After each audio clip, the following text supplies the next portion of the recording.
My gosh, what is Microsoft doing? This is the second massive acquisition here. In how long? Is this a new strategy for them? Well, maybe they'll close Discord next week and they can just go for, what are these 11-figure deal of the week? I know. 11 figures. Gosh, it's crazy. Pat, look, this deal kind of, again, all the energy was around Discord. Everybody thought the next big acquisition was going to be Discord. And then all of a sudden on, I think the weekend, Bloomberg story broke about Nuance. Now, look, Nuance is not a company that hasn't been on the radar.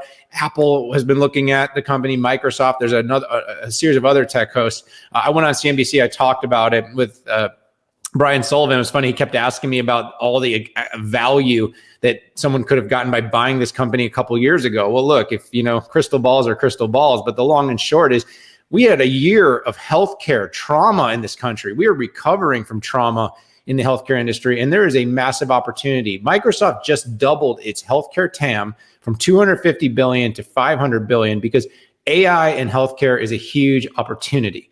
That's what it comes down to. Right now, the entire experience of going to the doctor and getting your your interaction it's so bureaucratic. It's so administrative. You have no ability to sit and have a conversation because all the doctor does, right? They come into the room, they ask you a couple of questions. What do? They turn to their machine, they get on Epic, and they start punching stuff into the system, right? Ultimately, most of your interaction is with someone at a front desk, a nurse, and then you never talk to your doctor. But what if your doctor could come in, interact with you completely naturally, you talk about everything, and you used AI to be able to synthesize the conversation, have that data processed to enrich, to actually get clinical information, improve outcomes, and concurrently drive a much better experience. And that's what's going on here. You've got antiquated systems that do not communicate well with each other.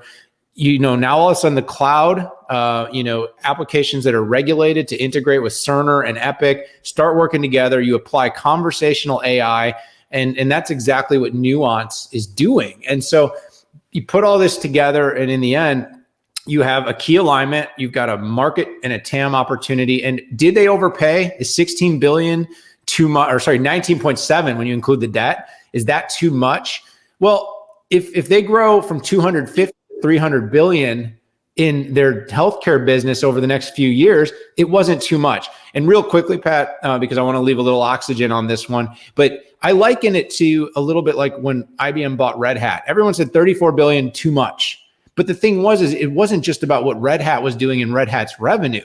What it was about buying a company that can completely legitimize a market that you see as a big opportunity. Satya was more than clear that he believes this is one of the biggest technologies, AI, and one of the biggest market opportunities, healthcare. Bringing these things together, and with Microsoft behind it, it's going to grow faster than it was on its own. When you're worth $2 trillion, overpaying by $1 billion is almost a rounding error. It's like you and I, leaving a tip, like an extra couple dollars on a tip. I mean, come on. No, I know. I think the most important thing is probably the impact to OpEx. I know that CNBC was even complaining about this being too low of a price, which sometimes you can't satisfy that crew. But same guy was telling me it was too much. I know. But no, I think this is a good tuck-in for the company, and Microsoft is a trusted provider of healthcare solutions. My brother-in-law is a surgeon. He's been using Nuance's tools for, years. I mean, I don't know, decade or something. And he just swears by it, and they work for him.